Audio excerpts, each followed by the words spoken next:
deeqa maxamed nuur waa gabar da'yar oo ku dhalatay dalka Ingiriiska sanadii 1994 waxayna ku barbaartay isla dalkaasi waxbarashadeedii hoose dhexe waxa ay ku qaadatay Durham Primary School sanadii 2000 ilaa 2006 Charles Edward Brock Secondary waxa ay ku dhameysatay tacliinteedii asaasiga ah intii u dhaxaysay sanadii 2006 ilaa 2010 waxaan ku dhashay magaalada Ingiriiska London si khaasatan waxaan dhashay 1994 London ku dhashay run ahaantii aniga London waan ku soo barbaaray dugsiga hoose dhexe sare kulli Ingiriiska ku soo dhameystay ilaa aan ka soo gaaray adig 15 xagga lagu dhameeyay dugsiga sare inta kadib deeqa oo ah qof maskax furan waxa ay bilowday barashada diinta islaamka iyo luqadda carabiga waxayna u soo guurtay iyada iyo hooyadeed sanadii 2011 dalka Masar halka oo ay ka gashay jaamacadda Azhar Masar 2 sano soo joogay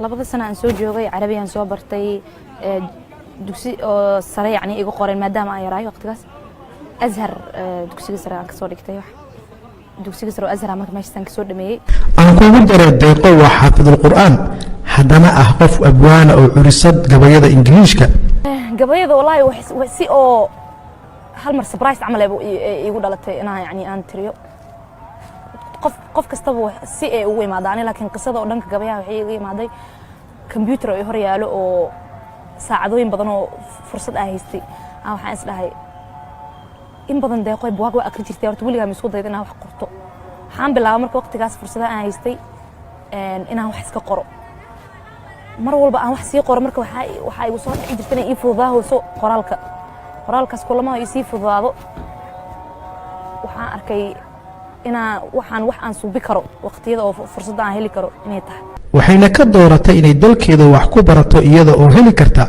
inay wax ku barato dalkii ay ku barbaartay oo England balse deeqo ayaa aaminsan in waxbarashadu macno weyn ku leedahay dalka Soomaaliya oo ah dal burbursan dadkiisuna ay hardamayaan waxaan go'aansaday inaan xamar u soo guuro oo hooyaday la soo dago xamar imaaday waxaan arkay arday badan oo buugaag iyo qalimaan wataan oo saacadooyin badan wax aqriyayaan oo dadaalayaan waxay u dhalisay inaan ka fikiro waxbarashada qiimaheeda aad aan ula yaabran ahaantii waayo Ingiriiska markaan joogi jiray dadka dhan way iska qoslaan sheekaystaan shaleeme iska aadsanayaan waxbarasho sida badan ama ka maqno dadka qiimaha ay ku fadhis marka waxbarasho ma ogaa jirin wadankan laakiin maadaama wadan burbursan oo yahay qof walba fursad ay raadsanaysaa fursadaasna waxay ogaadeen inay qalin kugu xiran tahay qalin iyo buug in kor loo qaato qof walba oo dunida ku nool waxa uu leeyahay shakhsi uga dhow dadka kale Sumaya Xaaji Cali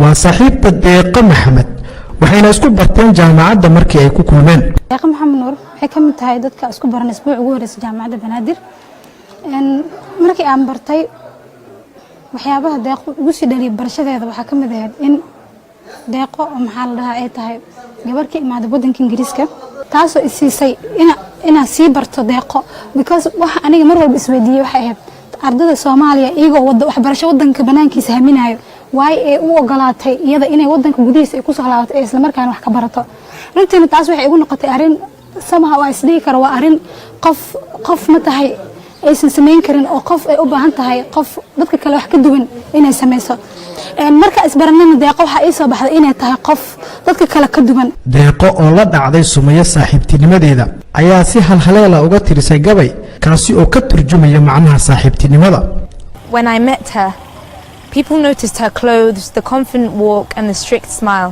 but I was the weird daydreamer that chased unicorns in deserts so I didn't see That changed when the sun chased us both into the shadows of a tree. I couldn't help but laugh that day.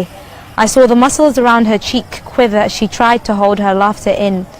We never asked questions. The string of jokes and random topics broke the dam blocking our lips. Fate sealed us together that day, and nothing could break the fibers that stretched between two souls. I saw the contrasting colors of passion, ambition and kindness moist her words. I saw what nobody saw. The clothes were just a mirage to hide the treasure map locked in her mind. Each day was rigged with crumbs and clues to find the gems she thought she hid well.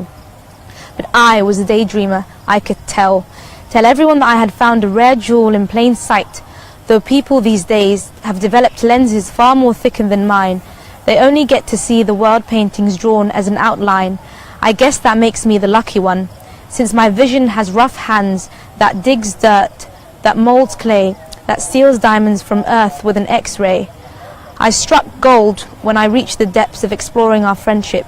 I met a person who spoke the language of my spirit, a form of words that didn't need to be uttered but sketched in the wall of our hearts. We beat in synchrony. Ustaad Cabdulaahi Maxamed Nuur oo ah mid ka mid ah macallimiinta wax u dhiga Deeqa ayaa ku tilmaamay inay Deeqa tahay gabar firfircoon jecelna inay waqtigeeda ku bixiso waxbarashada sidii ay mustaqbalka qayb uga noqon lahayd samata bixinta dadkeeda. Deeqo waxay ahayd gabar waxbarashada aad uga fiican, firfircoon, ahna proactive, markastana u soo taagneed inay contribution ka geysato waxyaabaha markaas socda oo waaqiciga ah. Marka aan fiiriyo waxbarashadeeda dib u fiiriyo, Deeqo waa qof u nugul waxbarashada, kana mid ahayd ardadii ugu sarreysay fasalka baajka la yiraahdo baaj 13. qof walba marka uu dareemo xaalad ay maskaxdiisa ka shaqeysaa inuu u helo cabirka saxda ah ee uu saari lahaa dareenka uu xambaarsan yahay, waana qof isku kalsoon gabdhahana ku boorisa inaysan bedelin midabkooda. gabagan horta wuxuu ka hadlaa wax oo markaan yaraan dhibaato ugu hay jiro oo Soomaalida yani xitaa dhibaato weyn ku hayso mujtamaca. waxa waaye kalarkay markaan yaraay familka ama yani asxaabta siiba dadka Soomaali joogo waxay aad igu ay jireen midabka madow. dadka qaarkood waxa laga yaabaa inay xitaa isdhahaan gabartan midab madow maxay ka wadaa, laakiin Soomaali waxay cadaan u ka sahan ama qurux u ka sahan midab waay runta marka laga hadlo. marka gabagan wuxuu ka hadlaa waxaan koow ka aaminsanaa jiray kalarkayga inuu yani wasakh yahay, inuu qurux lahaynin.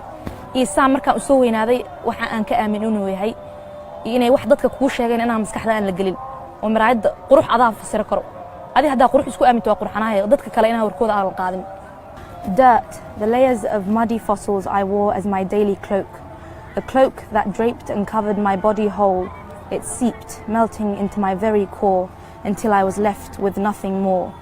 Some whispered it was a part of me, but others taught me to hate it like the enemy. Skin, the cloak our eyes have been waging war against since time began. They only see a cracked shade of beauty trapped in a tiny can. The forgotten stripes of rainbows have been clipped and torn, left as a broken widow in mourn. Paintbrushes cry into their pillows, hurt by humanity, calling to colors, striving to be free of brick walls built by a menace named society. The prison I thought to be my skin had no right to be accused of any sin. It simply was innocent, guilt-free, a baby born of clean sheets that was shown no love. The guilty stood in the form of words thrown at weak old me. Words like, if you were just a shade of lighter brown. My God, I let that get to me. Whirling sadness carved a deep wound that would not mend, sprouting roots in my mind filled with the true dirt I had yet to comprehend. Since when were colors a math solution to be solved? Which one led and which followed? It's not a world of black and white or even grey. There seems to be many more battles that taint our day. Each color of the rainbow peeling the neighbors just to pave its way. Well, I for one am done fighting my skin away. dunidan oo waayihii dambe sii xumaanaysay bini'aadanimadeeda kamaysan aamusin Deeqo oo waxay ka tirsay gabay saameyn ku yeeshay qulubta dad badan oo aan ka warheynin inay tirsay gabar yar oo ka soo jeeda geeska Afrika. wuxuu ku saabsan yahay bini'aadanimada iyo habka ay dunida ay u suuleyso bini'aadanimada. waxyaabaha oo igu dhalinay inaan tiriyo gabagan waxay ahayd post oo Facebook aan ku arkay cunug yariis oo Suuriyaan ah oo badda ay soo qaaday, badda soo tuftay. يعني heerka ay dunida ay gaartay in ay xitaa nafta bini'aadanka qiimaheeda dhanba inuu dhumo iyo marka taas camal waxaas ku saabsantaa. marka aad aan ula yaabay markaan arkay postigaas oo cunugaas yariiska oo Suuriyaanka hooyo lahaay aabbo lahaay akiid qaxi ku soo baxeen marka badday uu ku dhex dhintay biyana waa iska soo tufeen dad caawiyana wuu waayay. marka qof kastaba teeday ku mashquulsan tahay camal waayo gabagan bini aadamnimada tartiib tartiib u buuxsaa inta dadku ku mashquulsan yihiin calooshooda qaabka ku buuxsan lahaayeen. Humanity has gone missing. I'd like to search, but hope seems to hide under my sleeve. I'd like to speak, but words are prisoners chained in my soul. I'd like to pray, but Satan stands firm guarding his prey. I'd like to wish, but the world looks to busy itself with the next dish. Humanity has left the world, for it cannot bear to look anymore. I mean, how can it stay when a baby's life is cheaper than a rug on my front door? When trees have refused to give us shade because the heat of greed burns hotter than the sun on May. I miss her, but I cannot find her. waxay waqtigeeda qayb ka mid ah ku bixisaa isbitaalada ku yaala magaalada Muqdisho siday u caawin lahayd bukaanada iyadoo sidoo kale wax ka korsata dhaqaatiirta ka howlgasha halkaasi. aqoonteeda iyo kartideeda ku filan hiwaayada dadka bani'aadamka Ilaahay ma simin dadku way kala duwan yihiin laakiin deeq waxaan oran karnaa waxay tahay qof talentiya brilliantiya aad ma taqaanaa u wahmin inay waxyaabihii ugu muhiimsanaa ee u soo aad halkan ay u timid inay muujiso ka gungaarto yoolkaasi ay aad u danaynaysaa waana rajaynaynaa mustaqbalka inay ku guuleysato waxaan rajaynaynaa mustaqbalka inay ka mid noqoto macallimiinta kuliyadda ka mid noqoto macallimiinta jaamacadda ka mid noqoto soo gaartay ilaa ay jaamacaddu ka noqoto ma taqaanaa dean iyo rector ay ka noqoto ayaan rajaynaynaa way dal badan ay ku jirtaa waa gabar aan runtii aqoonteeda ما شاء الله بان لeenahay الله barakeeyo oo dadaalayso oo fiicantay aad baan mataqaan ugu dhiirigelinaa waana waxayna kamid tahay ardayda ka muuqda fasalka ay kamid tahay aad u soo baxaya haddii uu waalidku si xikmadaysan ugu tilmaamo awlaadiisa awlaadda ayaa aqbasho si sahlan una hogaansanta amarada waalidka. hooyo Khadiijo Sheekh Cabdullaahi oo ah hooyada dhashay Deeqa Maxamed ayaa gabadheeda ka dhigatay saaxiib si ay ula socoto xaaladeeda uguna tarbiyeyso si sahlan waxayna keentay in gabadheeda ay ku qancin karto wax walba ay u baahato. ilaahay ku suko waxaan ku mahad celinaa horumarka aan gaaray iyo horumarkii mustaqbalka aan gaari doono insha Allah taala hooyaday macaan Khadiijo Sheekh Cabdullaahi run ahaantii waa qof aad qaali igu ah oo saaxiibtay mar waa hooyaday mar waa yani seen ku tilmaama waa xubbigay marka run ahaantii aad u mahadsan tahay hooyaday mana cabir kale jecelkan ku qabo taasi ugu dambeyntii u suuragelisay inay Deeqo gaarsiiso heer isku filnaansho ah xiriirkii saaxiibtinimada lahaa ee ka dhaxeeyay Deeqa iyo hooyadeed waxa uu abuuray jecel aan cabir lahayn iyada oo Deeqa ka tirisay gabay laakiin waxa ugu fudud adiga aad u bikirtid waxa waaye inaad soo xasuusta waxa ay ku qabatay iyo abaalkay ku gashay inkastoo aabana aan xaqiiqin subhanallah ilaahay xaqiisu uu siiyay laakiin hooyo saddex jeer ka xaq badan tahay aabo marka hooyaha waxa u tiriyay gabagaasna hadaan aqri doona. Come along now, I have so much stories to tell you of a splendid tree, a tree that burst with joy witnessing shooting stars. The joy grew loud and turned to laughter, echoes still ringing from hereafter. This my mother plants a seed within me, a seed of diamond with rubies for crowns more priceless than can ever be. Yes, that seed of love beats with the pace of blood coursing in me. It beats until I'm consumed, until the shooting stars hold little light, for my mother shines brighter. Tingling memories of her warmth embraces my nights. Cracked heels and broken smiles were all I gave back, though her unconditional love forbade her to think like that. My drum of life speaks to a soul nourished by a splendid tree. The drum pants to my flawed soul. Fill her, bind her with a love spell that births roses on top of her splendid tree. Once our fairy tale is done, the birds singing fly free.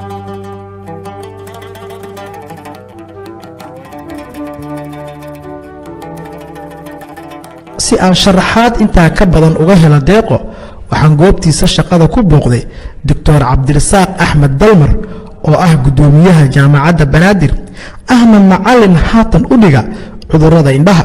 Deeqo waalidkeeda ka soo tagtay waxay ku nooshaa xamar waxbay ka bartaa halkaas oo aan caadiga ahayn wlina u dheer tahay abuurka waxay kaloo tusaysaa magaalada xamar inay tahay magaalo qofku u imaan karo lagu noolaan karo oo dadka aan kala soocaynin soona dhaweynaysa aqoontaan u leeyahay Deeqo hadda ayaan u dhigaa maadada indhaha waana qof firfircoon oo galaaska dhexdiisa kula sumcadaad wanaagsan waxbarashadeedana jecel taalentigeeda kalena sii wadata marka waxaan u rajeynayaa guul iyo mustaqbal wanaagsan insha allah ayada iyo qoyskeeda oo go-aankaas gaarana waa ugu hambalyeynaya insha allah tan iyo kulanti dambe oo xiise leh waa cabdiraxmaan xuseen oo idin leh sidaa iyo nabadgelyo